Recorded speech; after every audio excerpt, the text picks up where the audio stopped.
نحمدہ ونصلی ونسلم علی رسولہ النبی الکریم اما بعد۔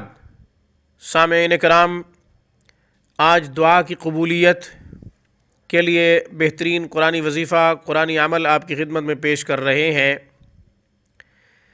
مختلف روحانی امراض کی وجہ سے ہماری دعائیں قبول ہونا بند ہو جاتی ہیں، مثلاً حلال و حرام کی تمیز نہ کرنا، خود پاک نہ رہنا، 5 وقت کی نماز کی پابندی نہ کرنا، لباس کو صحیح اور صاف ستھرا نہ رکھنا۔ بہت سے اسباب ہیں، بہت سی امراض ہیں، بہت سی بیماریاں روحانی جو ہمارے اندر موجود ہیں، جن کی وجہ سے دعائیں قبول نہیں ہوتی۔ ان سے پرہیز کرنا چاہیے۔ اس سے پہلے کہ میں آپ کو وظیفہ بتاؤں، آپ نے ابھی تک ہمارے چینل کو سبسکرائب نہیں کیا تو ویڈیو کے نیچے ریڈ بٹن پہ کلک کیجئے، ہمارے چینل کو سبسکرائب کر لیجئے، تاکہ قرآن و سنت کی روشنی میں روزانہ کی بنیاد پہ روحانی وظائف، حفاظت ایمان کے وظائف، مسنون دعائیں، مختلف اوقات کی دعائیں جو روحانی کلیننگ پیش کر رہا ہے، ہم چاہتے ہیں آپ کو بھی موصول ہوتے رہیں۔ ہماری ویڈیوز کو لائک کیجئے، زیادہ سے زیادہ شیئر کیجئے۔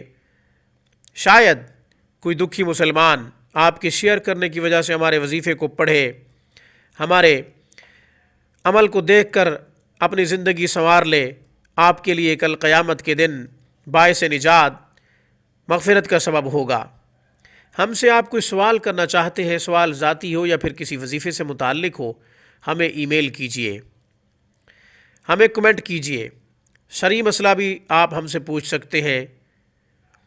تجوید کے ساتھ قرآن کریم پڑھنا چاہتے ہیں، اپنے الفاظ کو درست کرنا چاہتے ہیں، حروف کی تصحیح آپ کا مقصد ہے، دنیا کے کسی کونے سے بھی آپ ہم سے رابطہ کر سکتے ہیں۔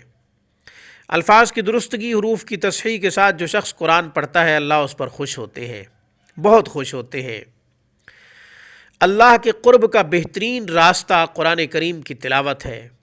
جتنا قرآن کے قریب ہوں گے، اتنا زیادہ سرفرازی، سربلندی نصیب ہوگی، دنیا میں بھی آخرت میں بھی خوشیاں ملیں گی، مسرتیں حاصل ہوں گی۔ وظیفہ بالکل آسان ہے۔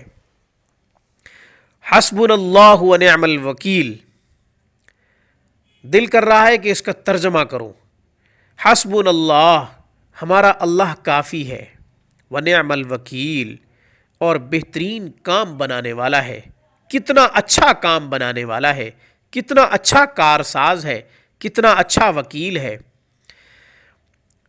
حسبنا اللہ و نعم الوکیل، ہمارا اللہ کافی ہے اور بہترین کارساز ہے، بہترین کام بنانے والا ہے، کیا ہی اچھا کام بنانے والا ہے۔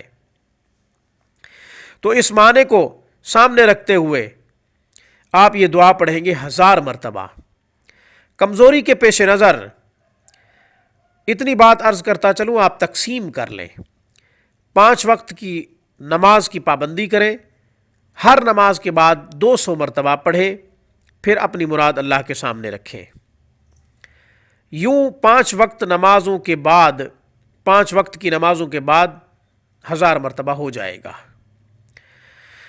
آپ ایک نشست میں اگر یہی وظیفہ پڑھنا چاہتے ہیں تو رات کے پچھلے پہر تہجد کے وقت 2 رکعت صلاۃ الحاجت پڑھیں، اس کے بعد 1000 مرتبہ حسبنا اللہ و نعم الوکیل پڑھیں، پھر دعا کے لیے ہاتھ اٹھائیں۔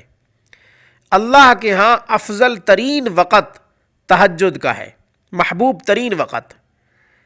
اس وقت اللہ جل شانہ آسمان دنیا پہ اتر آتے ہیں، پھر یہی کہتے ہیں، ہے کوئی بھکاری جسے عطا کروں، ہے کوئی مغفرت طلب کرنے والا جس کو میں معاف کروں۔ آیت نمبر ہے سامعین 173، سورۃ آل عمران، پارہ نمبر ہے 4۔ اس پیغام کے ساتھ مجھے اجازت دیجیے کہ جب بھی اللہ کو پکاریں، درد دل سے پکاریں، درد دل سے دعا کریں۔